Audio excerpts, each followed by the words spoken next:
எல்லாருக்கும் வணக்கம். இன்னைக்கு நான் உங்களுக்கு ஒரு மாரல் ஸ்டோரி தான் கொண்டு வந்திருக்கேன். என்னன்னா, நம்மள நிறைய பேர் நம்மளுக்கு வரக்கூடிய ஆப்பர்ச்சுனிட்டிஸை மிஸ் பண்ணிக்கிட்டே இருப்போம். கடைசியில் நம்ம எதுலேயுமே இல்லையே அப்படின்ற ஒரு வருத்தம் எல்லாத்துக்கும் இருக்கும். இப்போது நம்மளுடைய ஆப்பர்ச்சுனிட்டிஸு எப்படி நம்ம ப்ராப்பராக யூஸ் பண்ணணும் அப்படின்றத பற்றி ஒரு மாரல் ஸ்டோரி தான் உங்ககிட்ட நான் சொல்ல வந்திருக்கேன். ஒரு ஊர், அந்த ஊரில் 2 பெஸ்ட்டு ஃப்ரெண்ட்ஸ் இருக்காங்க. அந்த 2 பெஸ்ட்டு ஃப்ரெண்ட்ஸும் ஸ்கூல் படிச்சுட்டு இருக்கிறாங்க. அவங்க ஸ்கூல் முடிஞ்சதுக்கப்புறம் வீக்கெண்டில் சாட்டர்டே சண்டேயில் அவங்க ஊரில் இருக்கக்கூடிய ஒரு லேக், ஒரு ரிவர், ஓகேவா, அங்கே நிறைய மீன்கள் இருக்கும். அங்கே போட்டில் போயிட்டு மீன் பிடிக்கிறது அவங்களுடைய ஹாபி மாதிரி. அவங்களுக்கு ரொம்ப பிடிச்ச ஒரு விஷயம் அது.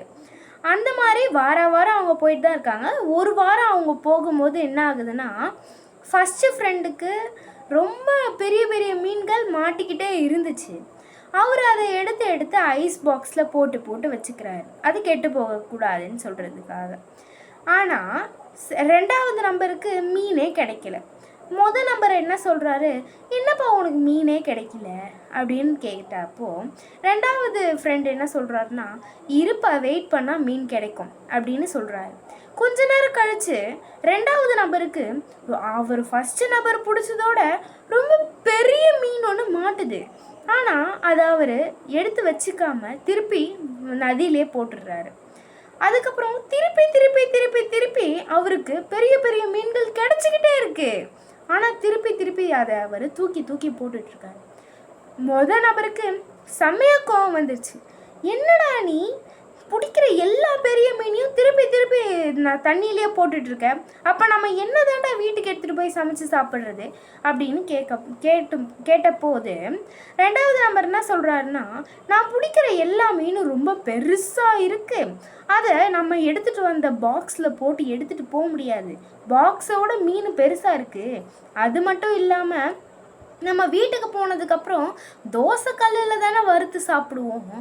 அந்த தோசைக்கல் ரொம்ப சின்ன தோசைக்கல், அந்த சின்ன தோசைக்கல்லில் இவ்வளோ பெரிய மீனை போட்டு எப்படி வறுப்ப?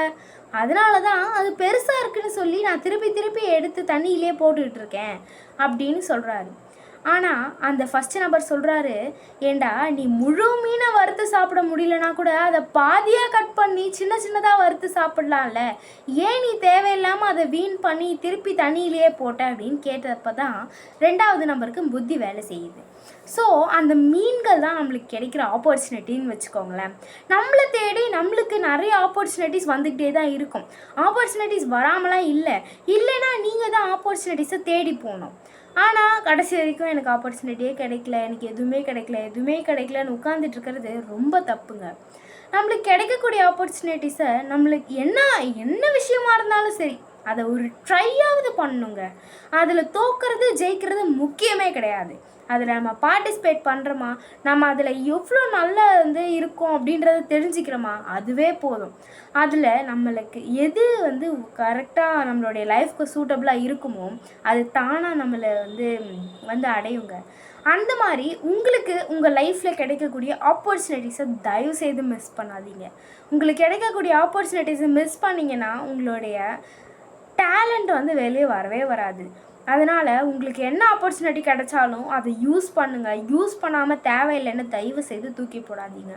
அதே மாதிரி தான் என்னோடய அம்மா, அவங்க ஆக்சுவலி கெமிஸ்ட்ரி ப்ரொஃபஸர். அவங்க பிஹெச்டி முடிச்சிருக்காங்க, கெமிஸ்ட்ரியில் நிறைய படிச்சிருக்காங்க.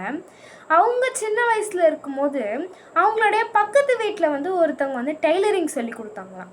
என்னுடைய அம்மாவுடைய அக்கா போயிட்டு டைலரிங் கற்றுக்கிட்டு இருக்காங்க. ஆனால் எங்கள் அம்மா சோம்பேறித்தனப்பட்டுக்கிட்டு அப்போ சின்ன வயசில் போகலை. இப்போ கஷ்டப்படுறாங்க. இப்போ 100 தடவை சொல்கிறாங்க, ஐயோ எங்கள் வீட்டு பக்கத்துலேயே டைலரிங் சொல்லி கொடுத்தாங்க, நான் தான் கற்றுக்கலை. இப்போ ஒரு ப்ளவுஸ்க்கு எவ்வளோ காசு வாங்குறாங்கன்னு தெரியுமா? ஒரு ட்ரெஸ்ஸை தைக்கிறதுக்கு அவ்வளோ யோசிக்க வேண்டியதாக இருக்குது அப்படின்னு புலம்புறாங்க. அந்த அளவுக்கு போயிடுச்சு. அதனால் அவங்க சின்ன வயசில் சோம்பேறித்தனப்படாமல் அவங்கள தேடி வந்த ஆப்பர்ச்சுனிட்டி அவங்க யூஸ் பண்ணியிருந்தா இப்போ ஏன் அவங்க புலம்பணும்? இதுதான் என் கேள்வி.